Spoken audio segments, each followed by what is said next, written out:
Ay, ay, ay, ay, ay, ay, ang pag-ibig. Part 74 na nga ng EDSI, guys. And, grabe, hindi ko masisisi. Kaya pala, hindi ko masisisi si Viancy kung bakit talagang tuluyan nang napamahal siya kay Kalinga Pido. Dahil ganito pala si Kalinga Pido, kung magmahal, mag-alaga, grabe naman, kailangan safety first. Only Viancy feels it 100%, 'di ba? Dahil tayo manonood, syempre, konti-konti lang yung mga nararamdaman natin. Pero si Viancy mismo, nakakaramdam ng kabuuan ng lahat ng pagmamahal ni Kalingap Ido.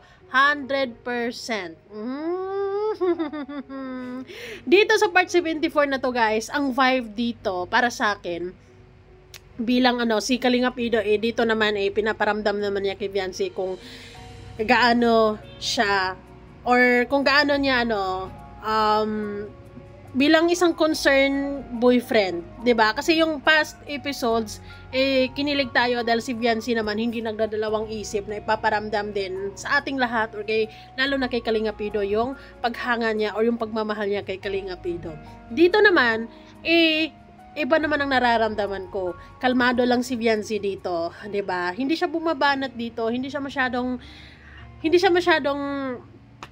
pero ako actually, habang nanonood ako, kahit gusto mong maging seryoso lang at papakinggan mo lang silang ganyan, pero hindi maiwasan na talagang tatalab yung kilig. Mararamdaman mo talaga dahil si Kalinga Pido, ganun pala siya. I love. Hi, Wow Life, another video, another share, guys, another POV. So ngayon, guys, pag-usapan natin ulit ang EDSI. Part 74, dediretso tayo dito sa dalawa na nag-uusap sila. Although medyo maikli lang yung pag-uusap nila, pero sapat na yun para sa akin na maramdaman ko na yung concern ni Kalinga Pido is talagang Anyways, bago ang lahat, don't forget to support and subscribe Kuya Val Santos Matubang at Aid na Vlog, Kalingap Rabat, sa lahat ng Team Kalingap. Siyempre guys, salamat sa support at pagmamahal nyo sa aming mga Kalingap reactors. And maraming salamat guys sa mga bumibili ng ating sabon. And syempre sa mga gustong subukan ng ating sabon, lalo na sa mga prone sa pimples dyan, and maraming mga piklat-piklat. Nako, ito panglaban guys, 55 pesos lang, hindi ka magsisisi. Ipaglalaban niya hanggang sa huling patak. Ay nako, grabe. So guys, ngayon, comment down below kung ano ang vibe niyo, para sa inyo, ang vibe ng part 74. Comment. Kalinga Pido, kailangan mo na nga natang magpatayo ng bahay malapit kay Viancy. Ay nako, grabe. But anyway, sige, pag-usapan or ipi-play na natin yung video. Ano, kamusta? Ayos lang. Solo-solo ka baga dito? Napansin nyo ba guys, ang bilis bumalik ni Viancy sa niyang kulay, kasi last episode napansin natin talagang nag-tan siya, pero ngayon, as you can see, mas lighter na yung skin niya kay Kalinga Pido, and I like it. Ganda mo kasi lang. Alam mo, morena siya. Pero actually, pag nakita mo siya in person, fair skin or fair complexion si Viancy. Pero makikita nyo talaga ng bablash ang first, Iba naman talaga ang vibe. Yung puso, yung kaba ng puso mo, legit naman talaga. Kapag katabi mo yung taong mahal mo, pa yung taong hinahangaan mo, 'di ba? Ganyan talaga. Kaya si Viancy, makikita mo talaga, mararamdaman mo talaga yung love. Hindi, kanina. Dapat di ka nagsusunod dito. Mamaya, kailangan mo ng tulong o diba? Kaya mo na sarili. Malaki na. Kahit na, mamaya may emergency o edi. Paano ka? Dapat. Saka... Tiwala mo ako dun sa kasama ko dyan. May point naman si Kalinga Pido na wag magsusulo. Kasi, alam naman natin, sikat na talaga si Viancy ngayon. Hindi maiwasan na may mga maging magka-interest. Pero si Viancy kasi, siguro yung kasikatan niya ngayon, hindi niya fini-feel masyado. Kumbaga, she's just dati pa din, like, ordinary girl. Pero syempre, kay Kalinga Pido, iniisip niya, syempre, hindi maiwasan, di ba? Naintindihan ko yung side ni Kalinga Pido, kung anong gusto niyang ibig sabihin, na wag kang mag-isa dito sa bahay, kasi, alam nyo na, alam nyo na, panahon ngayon, di ba? Pero sige. Wala. Wala lang ako pag ako kasama mo. Yatay.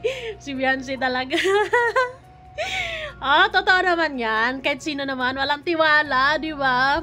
Sabi nga ni Kalinga Pido, tiwala lang ako, makampante lang ako pag ako yung kasama mo. Pero pag iba, no. I understand. Ay nako, grabe naman yun. Kumbaga, safe ka sa aking mga kamay. So, Yung mga banat ni Kalinga Pido, mga simple lang, pero talagang tatamaan ka, tinatamaan nga ako, di ba? How much more si Beyonce? Ay. ano, yung isang bahay mo dito, lalong palaki ng palaki baga. Ano ba yan? Sobra-sobra na nga yung blessing. Sobra nung pa namin hirap. Bihira, kala ko ba? Kala ko sa akin to eh. Oo, spare room para kay Kalinga Pido every time na ay nakakapagod ng dumiretso sa bahay, dito muna ako. Ay, nagpaparinig yan. Lagyan nga ng extension yan. Anyways, it's just Kala ko, kwarto ko to. Ay. So, okay lang sa ganyan? Okay lang. Extension ng kwarto ko. Sa kwarto. Security guard yata yan sa May security guard ka pa yata dyan ay. Pagod ka pa. I like it when Kalinga Pido is trying to have eye-to-eye contact. Like, matatalo kasi si Beyonce. Si Beyonce kasi nakakatitig lang yan. Kapag si Kalinga Pido is nagsasalita, like, diretso yung mukha niya sa camera, like, straight. Nakakaganon si Pero si, yan, ganyan, no? Sa... Well, kung ako naman si Kalinga Pido, talagang tititigan kong ganon. Kanina ka pa dito ba? Kakalinis. Nakita ko. Kahit kahapon. Ulat nga ako eh. Naghugas ako kanina. Tapos bigla, pag ganun ko, ikaw yung nakita ko. Bakit nang bablash? Bakit ganyan?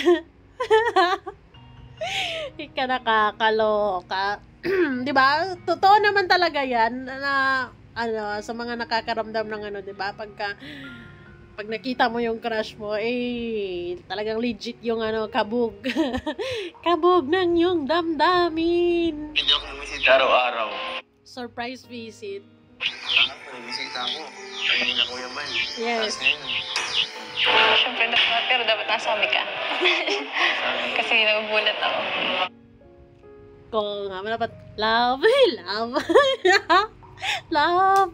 Ano man tawagan nila, guys? I think, mabisita kami dyan, pupunta kami dyan. Hindi ata nagsabi si Kalinga Pido Surprise visit.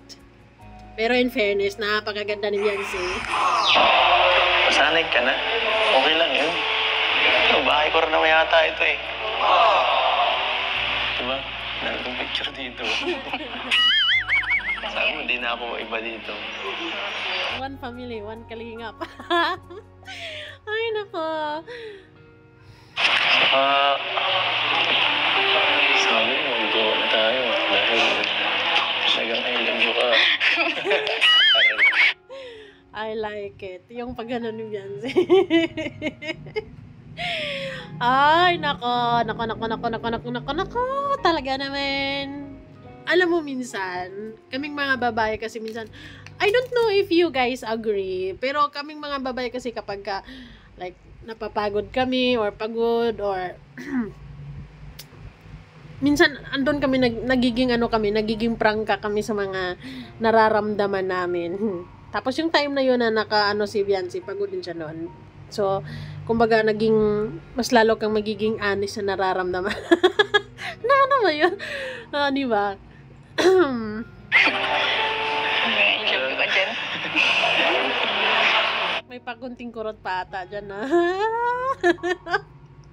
Parang gusto niya, nga kasing iber. Ay, nako. Pero meron tayong aabangan, guys.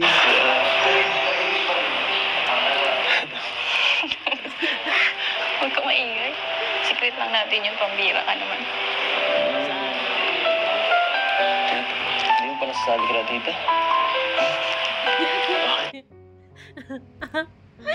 Parang sila na nga talaga. Ay, nako naman, sa totoo lang. Hindi ka naman makampante, like, comfortable 100% sa isang tao, makakasama. Ikaw lang, kayo lang dyan sa loob ng sasakyan kung hindi mo mahal o pinagkatiwalaan ng buo yung tao na yan. 'Di ba? Kakaloka naman yan. Gusto mo ba ka private? Tinatago mo ba ako?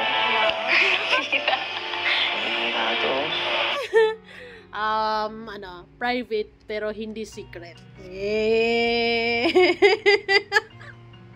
Yan yung atake. Sakit mo na.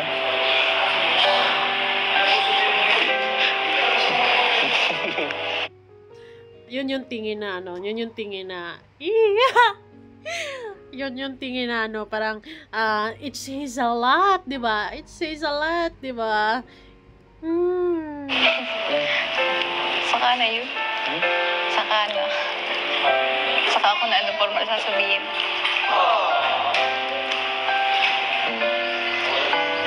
Napatagal mo pa. Dapat lang Kalinga Pidong, dapat magawa ka ng pagawan mong billboard.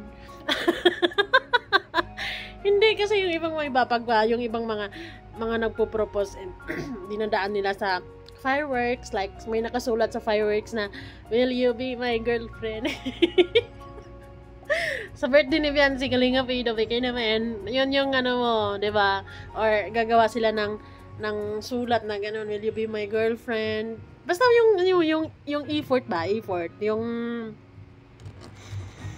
basta. Tingnan mo ako, sa pag-graduate mo, sa birthday mo ba? Hindi sa birthday ko.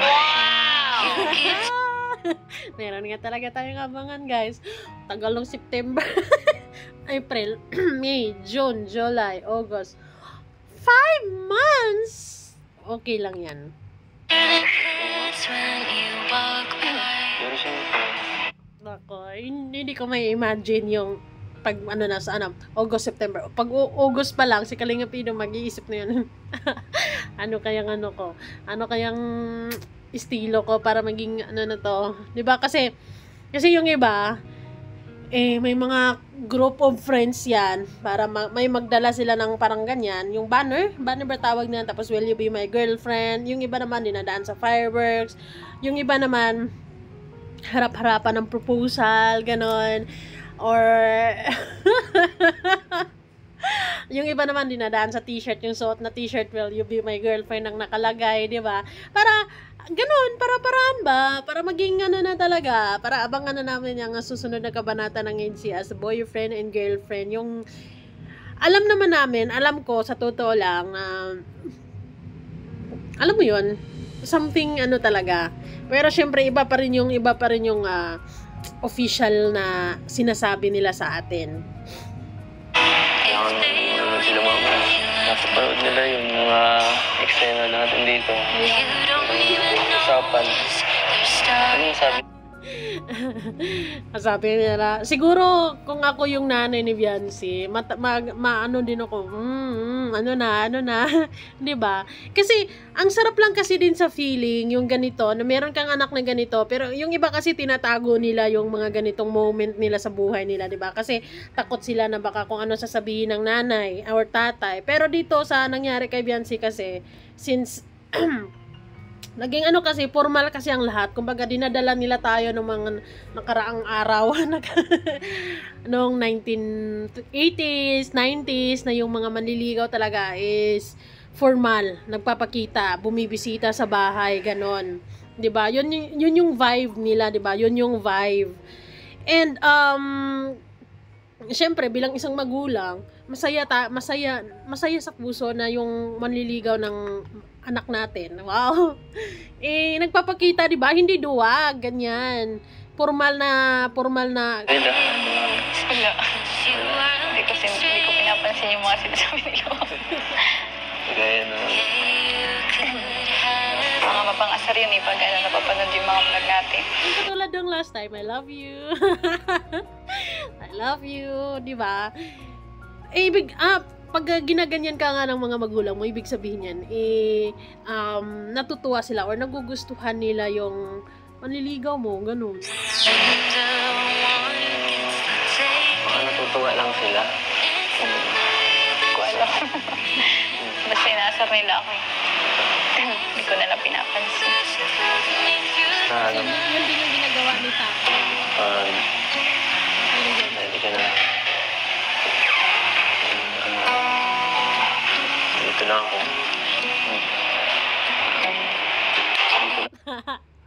May biglang kuha ng kamay. Tapos sabi, andito lang ako. I'm always here. Laban dyan, Beyonce. Ako. Harapin natin.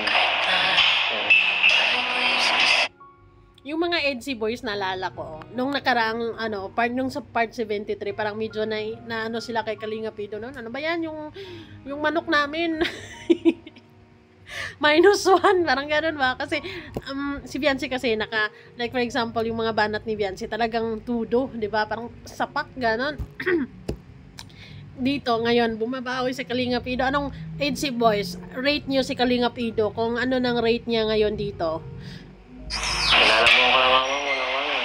Bakit paano mo ako nang maayos? Uy, boyfriend ko. Ganyan. Gusto mo, ngayon. Sa papa mo.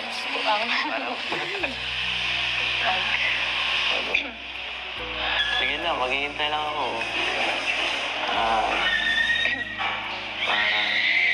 Para sa'yo. Basta ang mahalaga. Jowa na tayo.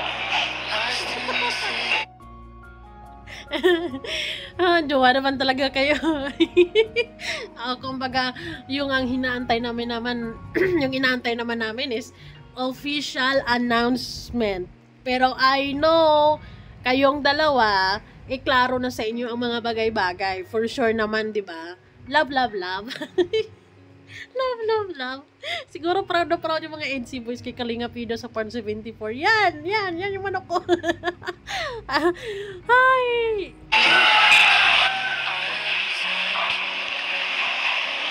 Sino yung sinisin niya, gano'n ni Beyonce? Bakit may pag-ganun pa? Mamaya, sabihin mo. Matin tayo ng interview namin. Yung part na yun, mamaya sundin mo ako. Very girlfriend thing. Di ba? Kasi kung hindi ka naman girlfriend, mahihiya ka naman na sabihin, mamaya, di ba? Pag hindi ka girlfriend, sabihin mo talaga na, mamaya pwede bang sundin? Pero pag didiretsuhin mo, like, mamaya, sundin mo ako kasi pupunta tayo dito, dyan. Very girlfriend thing. Nahuhuli. Alam mo naman. Palagi akong available eh. Pang ikaw. Wala sa masira sa schedule ko eh. Ganyan talaga Kalinga Pido pag nagmahal yung puso mo. Talagang kapag kung sino yung tinitibok ng puso mo na yan, siya talaga yung sisira ng routine mo. Sigurado yan. 'Di ba? Masusurprise ka na lang minsan eh. Dahil dati, like for example, kung hinuwan na walang makakasira sa skid mo, tapos biglang isang araw, kayang-kaya mong i-drop lahat para sa kanya. Ay. Pag nangyari na nga yan, Kalinga Pido, na yan? That's what we call love. Diba? It's love. Ay, nakapili na talaga yung puso mo. Ganon. Hirap pala. Sorry na. Tapos ikaw. Hinihintay mo ako. Tapos ikaw, pinaghihintay mo.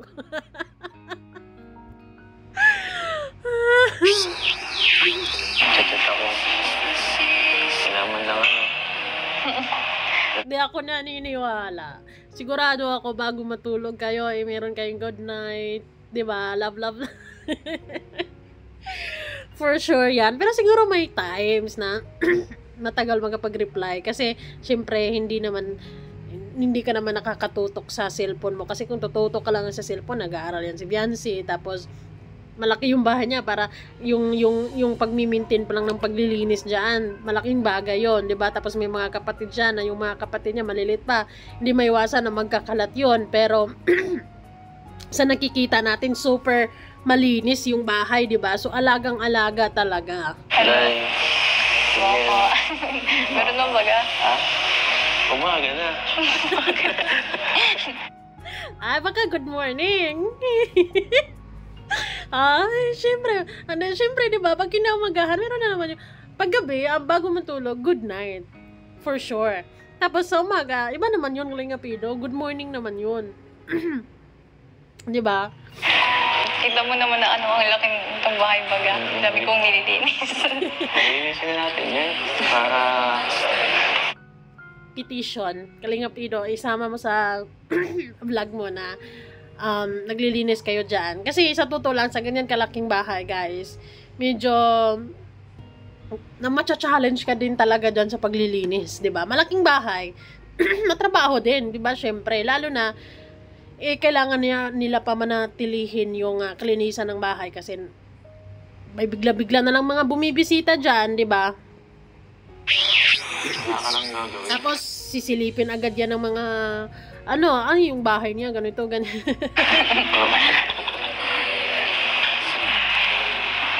Pero thank you sa pagbisita. Nagulat ako sa'yo kanina.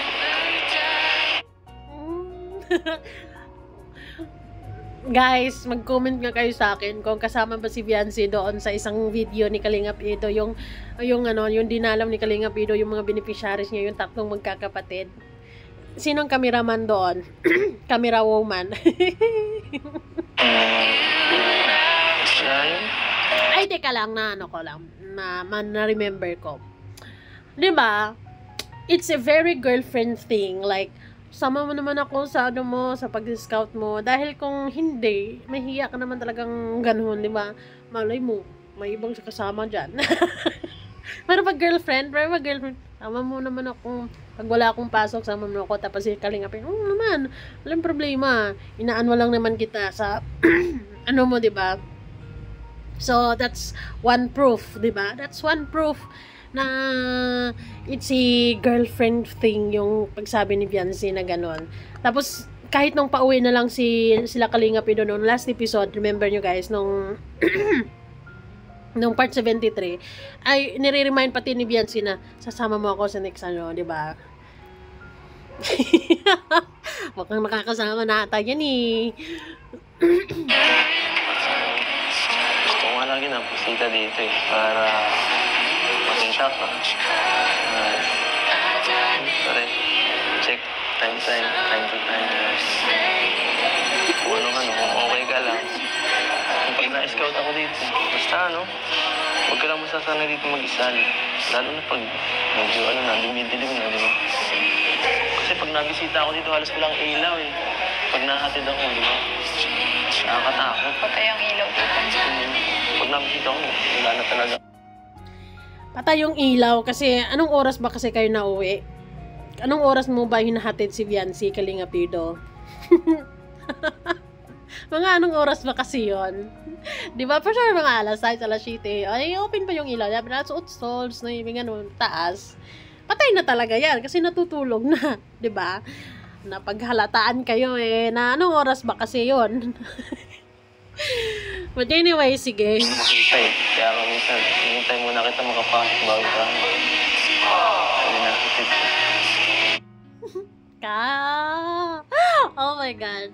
Si Beyonce, tunipigilan yung kilig eh. Alam mo yan. Alam mo yan Yung naialala ko, yung mga Edsi boy, super proud kay Kalinga Pido talaga dito. Malamang. Proud na proud.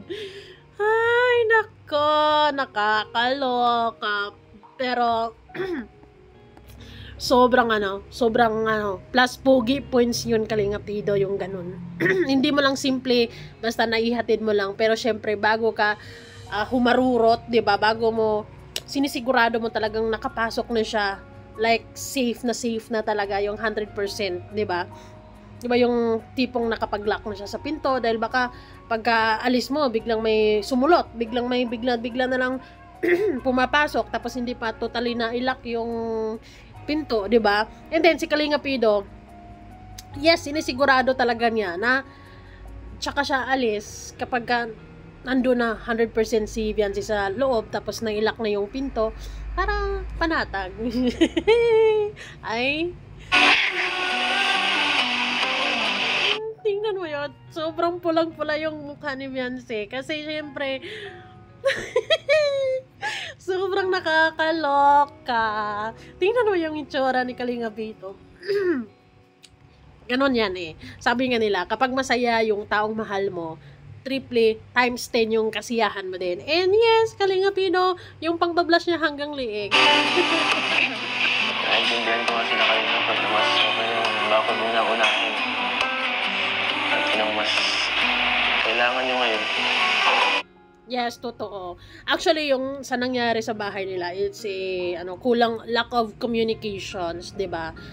At least man lang, ako hindi ko masisisi yung mga sponsors because sila lang naman yung nagfa-fan, 'di ba? Si Dr. Love may malaking doon. May malaking dapat na siya yung mag-ask muna or ng permission kay Kalinga Prab or like at least suggestions, so on and so forth. Kalinga Prab, ganyan, ganito, ganyan. Anyways, pag-usapan natin yan the other time. Ngayon, dito ko nararamdaman yung sobrang ni Kalinga Pido. Yung, kumbaga yung marami siyang mga naiisip na baka. And yung lahat ng baka na yon is, lang naman, yung concern about kay Beyonce lang. Kung sinong umaalig dito paggabi, di na natin alam kung ano. Kasi, sikat ka na pati, baga. Kaya, sikat ka na. Ikaw na ang pinakasikat dito sa Taesan. Totoo! Pero si Beyonce kasi, kumbaga yung pagiging sinasabing sikat, hindi kasi niya hindi niya masyadong inilalay, sikat ako, ganito, ganyan, di ba? Parang napaka-simple pa din. kaya buti na lang meron na niya. Alin? Cortina? Cortina lang. Alin mo yung cortina mo yan? Mas nakakatakot kasi nung wala pa yan ay. Pagbukas dito baga yung ilaw kita sa labas. Ba dyan si Doc? Hindi ba? Ano ba yan? Anyways, pero malaking tulungan naman yung may kortina na dahil sa gabi hindi na sila nakikita from outside, 'di ba? Unlike nung wala pa, talagang pag nakabukas yung ilaw, syempre kitang-kita yung tao sa loob. And ngayon, ang sinasabi ni Beyonce na hindi na kasi may kortina na. So yun yung malaking, yes, it's a big change din. Pero may point din naman si Kalinga Pido. Dito sa pag-uusap na to, dito ko mararamdaman yung mga naiisip ni Kalinga Pido kung mga posibleng mangyayari. Like for example, alam mo naman yung panahon ngayon, grabe, kailangan mo mag-ingat talaga. Pero syempre, at the end of the day, it's always God's,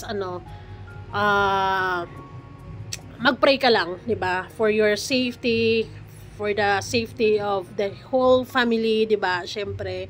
And syempre naisip din ni Kalinga Pido na maaring may mga mag-aaligid na lang, ganun ganyan kasi syempre napapanood ng kung sino-sino man yung sila, 'di ba? Sikat na. So, anyways, doble ingat is the key. And ayun, sana yung yung bakod, yung inuuna. Pero anyways, or mapalagyan ng bakod as soon as possible. Kasi, ganun talaga kapag mga sikat, lapitin. Yun lang yung inaalala ni Kalinga Pido. Dito sa episode na to, dito ko nararamdaman yung pagmamahal ni Kalinga Pido kay Viancy. Although, lagi-lagi ko namang nararamdaman yun. Pero dito, andun mararamdaman yung pagiging concern, yung mga, yung ano niya, yung mga ganun, yung nalalaman natin na bago siya umalis kapag ihatid niya si Viancy, he make sure na talagang nakapasok na si Viancy at nailak na lahat ng ganun bago siya umalis. Which is, dagdag pugi points yun. Love, love, love. So, yan naman guys. Salamat po for sure sa mga EDSI fans, lalo na sa mga EDSI boys. Nakakabawi dito sa episode 74 si Kalingap Edo. Ganon. So, abangers tayo lahat sa mga susunod na episode kung ano ang mga kaganapan guys. Salamat po sa panonood. Bye-bye!